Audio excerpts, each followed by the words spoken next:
Hi guys, welcome back to the movie reviews. I know we've been a while, but now back. Yeah, I'm coming with the flow because everybody's my bro, and today we're gonna talking about Shazam 2. I know it doesn't rhyme. What am I freaking doing? One eternity later. Well, let's get straight into it and let's not waste any timing. Again, that was a bad rap, bad intro, but yeah, we're back. We're back with movie reviews. You know what I'm saying? If I'm not mistaken, the last one was Black Panther 2, and I have to say, the TikToks and shorts kind of low key, kind of banged. I'm not gonna lie, low key, kind of banged. That's all I'm gonna say. That's all I'm gonna say. So yeah, today, right, it's gonna be interesting because today we're gonna be talking about the the latest DC movie that came out, which was Shazam 2. And I have to be very honest here. Um, over the years, right, Marvel kind of led the whole superhero movie genre into like great heights, but like over the years, I think in phase 4 there were some bangers, but there were also some really stinkers. So because Marvel dropped the ball on the genre, DC has always been dropping the ball. They didn't drop the ball with the Snyderverse, or the Snyderverse was freaking amazing. The Snyder cut, absolutely amazing, right? And now they're coming in with Shazam 2. I'm gonna be honest, not many people really care about Shazam 2. Really not. Not many people actually care. Not many people even want to watch the movie, I'm being honest. Like, I dragged my friend to watch with me because I didn't want to sit alone. I wanted to do a review because it's a holiday and a good chance to do a review. But really, nobody really cared about Shazam 2. I don't know if that's rude, but it's true, right? So, and Shazam 2 and all the DC movies, Black Adam 2, right? The whole type of filmmaking is okay, you have a bit of storyline, but you don't really explain the backstory and the reasoning behind the movies. I know Black Adam had a bit more, but Shazam 2 had very little backstory about. But this is going to be a full spoiler review. So if you guys haven't watched it, you guys should go and watch it first, right? So obviously the antagonist of this movie is basically the sisters of Adlan, right? And we all know like the gods, like Shazam has of wisdom of Solomon, strength of Hercules. I don't know what's the A, strength of Zeus, something Hercules, and M stands for speed of Mercury or some stuff. I got half of it right, so I'm taking it as a dub. I'm taking it as a dub, right? So yeah, so basically, right, we know like all these gods because we've seen them in like movies. Like we have seen Hercules is like a Disney movie. He's also appeared in Marvel too. So, but it would have been nice to know a lot more about Atlan, and a lot. They did give like brief backstories, but it'd be more interesting to see more flashbacks about Atlan, about like the other gods, about how the human race like actually stole the powers. It would have been very interesting. Like you could just put like a 30-minute backstory behind it and it would have been fine, it would have been good, because the movie's only 2 hour 15 minutes, so at most if you add that it'll be 2 hour 45. I think it's okay. You could have done it okay, even at 15 minutes of it, it's like two and a half hours. That's a decent time, right? So I think they could have done better on that front. And you can also kind of tell that this is a DC movie because a lot of the movies, the DC movies, maybe like before the James Gunn universe that's coming out. Honestly, I spoke to a few friends today, and not many people are like hyped for the James Gunn universe. A lot of people wanted to see the Snyderverse because the Snyderverse, just alone, what he did, what his plan was after Justice League, it was so awesome and so sick, honestly. So I don't know. Hopefully, DC like gets Snyder in. You know what I'm saying? But yeah, don't have much hope for the James Gunn universe. But these movies typically have not really, they don't really focus on the story much. They focus on a lot of the action they add a lot, not like they add like few jokes here and there, and then a few family bits here and there, and then you have a DC movie. Pretty sick. Oh, you don't necessarily have to add family movie, but maybe for Black Adam, it was like you had like connections, and then for Shazam, you had like family bits, and then boom, you have a DC movie. Even if there wasn't like the DC logo associated with it, or if it wasn't a Shazam logo associated with it, I can already tell that it was in DC. It was a DC movie, so um, don't think that's a good thing. So yeah. Um, so the next part we have is the Sisters of Adlan. They are a very very interesting bunch, right? You have the old lady who's played by Ellen Mirren. Then you have the main villain of the sister, and then you have the younger sister who is in love with Freddy. Which that part of it, I guess it's all right, but basically she's kind of innocent. I mean, not innocent, but she's kind of on their side the whole time. But yeah, I guess the sister of villain, as a villain standpoint, the two of them did become good at the end. I mean, not become good, but helped to really defeat the other sister. What I wanted to say was the dragon, right? The Landon dragon, or Lando, or whatever the dragon's name was. I don't know what the hell they did with the dragon, because the dragon, it was sick, right? I don't know if I have a picture, but I'm gonna put it somewhere up here. It's basically like the dragon is made of wood. It's made of wood, and it breathes fire. And yeah, it was pretty sick dragon. But the thing was, right?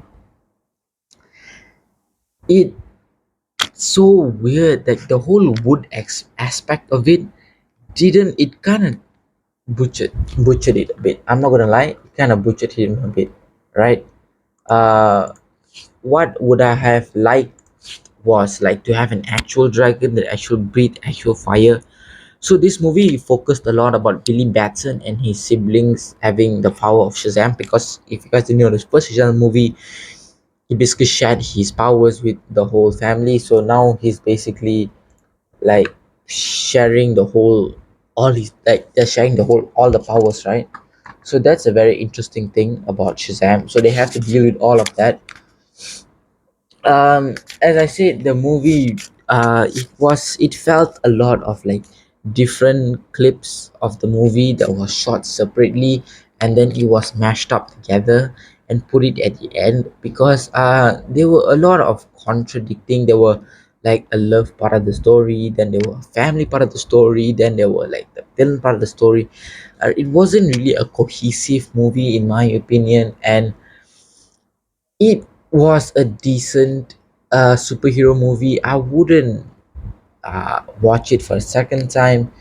The ending, if you guys didn't know, okay, the ending was pretty interesting. So in this whole movie, right, Billy Batson or Shazam, it's basically obsessed a bit too much with Wonder Woman, where one of his dreams was like Wonder Woman, right? We're going on a date with Wonder Woman and all. So at the last part where Wonder Woman comes, because Billy Batson died, right? Trying to save everybody, and basically the staff that the wizard created can only be used with the spark of a god. And um, basically Wonder Woman came in and gave the spark to the staff, and the staff brought back Shazam back to life, right? I wouldn't, in my opinion, I know that she was like a daughter of Zeus, right? There was Zeus's gift to the Amazonian people, right? That she was the gift basically. But I mean, technically, she is, yeah, she has powers, but she isn't a god. I did a bit of reading online. She was basically a demigod, right? Because she's like Zeus's child or something like that. But I don't really, I think it's very very, I think they were reaching it a bit, because I don't think Wonder Woman is kind of god, in my opinion. She does not have any godlike capabilities. She's indestructible. She has super speed, she has super strength, and all of that stuff. But there's not really godlike abilities, and I don't know. I wasn't really keen on the whole Diana being a god thing, but we'll go with it. We'll go with it. So basically, she came and like saved them. Another interesting thing I want to talk about was the wizard, right? So throughout the movie, the funny thing was when I was watching it with my friend, we were we were always making fun. It was like, oh, the wizard, like the black guy and the disabled kid are the ones that's getting caught. This racist man. This movie's racist. Obviously, it's jokes, but it was funny. But the wizard is very interesting. Again, right? The whole concept of the thing is right. Basically, in the olden times, gods were the ruling people, and basically the humans were their slaves. Then the human came up with a council of humans, right, to take down Titan and the other gods, right? So they created the staff, and they basically killed Atlan.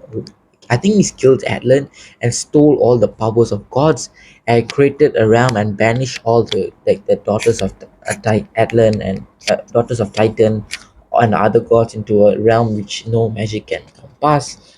So that was basically the whole story of why the sisters of Atlan wanted to they wanted to bring back their realm. They wanted to bring back their own home world that the wizard stole from them and the wizard destroyed, right? So that was a very very interesting story which they didn't really dive deep. As I said, I would have loved a lot more backstory and a lot more explanation on what happened, like the fight of the wizards and the humans against the gods, because that would have been a very interesting part of the story. Because honestly, I think that's one of the most interesting parts of the movie, right? I know that's not saying much, but I would have really loved to see that fight, or at least see like some part of the flashback sort of. Love to see that. Sadly did not happen. But the wizard as a character, I guess, is all right. I mean, he didn't really do much. He won Shazam through the movie, but yeah, I mean, he's all right. It's not nothing crazy, nothing mad. He's all right at the end. He basically becomes a whole new fashionable human, and he goes on to like visit the world and all. So I mean, yeah, I guess that's pretty interesting. Pretty interesting. Okay, so now we're gonna talk about the most important part, I would say, about the whole movie, was the one which has also confused me the most, which was the post-credit scene. So the post-credit scene was basically Shazam in the woods in the cabin. He was shooting some bottles with like electricity from his fingers, and basically the two people, I don't know what their name was, but they were in Peacemaker and they were in Peacemaker and Suicide Squad, right? So they came in and they approached Shazam to join the Justice Society of America. So now I'm very confused because I thought this whole era of superheroes, right, were maybe like Shazam, Aquaman, all were being discontinued, but now maybe not, because they're hyping up for the Justice Society of America, which I guess is it's all right, I guess. Um, to be fair, I do not see Shazam in Justice Society of America, because there's like a DC show called Stargirl, right? So Stargirl, you have like Hourman, you have Wildcat, you have Stargirl, obviously, and all these people. But Shazam, right? I guess it's a bit is Shazam alone can take over even the past Justice Society of Americas from the animated shows, and then from Legends of Tomorrow, from what I saw, all those Justice Society of Americas, they were kind of like the Avengers, right? That you have a mix of like humans, normal capabilities, fighting capabilities, and all. But if you want to build Shazam into Justice Society of America, he's kind of overpowered in my opinion. From the past Justice Society of Americas that I have seen, he's a bit overpowered, because like he can fly, he's got super strength, he's got super speed, he's got lightning bolts and he's kind of indestructible. So I don't know. I think he's kind of overpowered in my opinion. Normally, Justice Society of America is does not contain like super powerful people. Like they are powerful people, but not super powerful people. So that's an interesting addition. So is there going to be a new Justice Society of America? Is this hinting a new movie, or was this shot before the James Gunn was? But if it was shot before the James Gunn, they should have like removed it, maybe before distributing. Maybe they didn't have time. It's a lot of unanswered questions, but I think the higher probability is there will be a Justice Society of America, and if there is, I want to see what happens because it's going to be interesting. And the one important thing is Shazam and Black Adam gonna have an interaction? Like, are they gonna meet in the future? I know Black Adam is no more in the universe, right? But I don't know if they're rebooting Shazam. I mean, if they're using back Shazam, are they gonna use Black Adam? I don't know. It's a lot of question marks in the DCU right now, which it's a good thing and a bad thing because good thing is at least there's now a room for them to like improve and create James Gunn's own storyline and timeline. But yeah, I'd love to see nice Snyderverse. I hope Snyder comes back in one of the movies. Maybe he helps James Gunn build the universe. Maybe they both have input in building the universe. But yeah, it's going to be super interesting. Marvel's on the down low. I don't know what's happening to Marvel. They're pretty bad.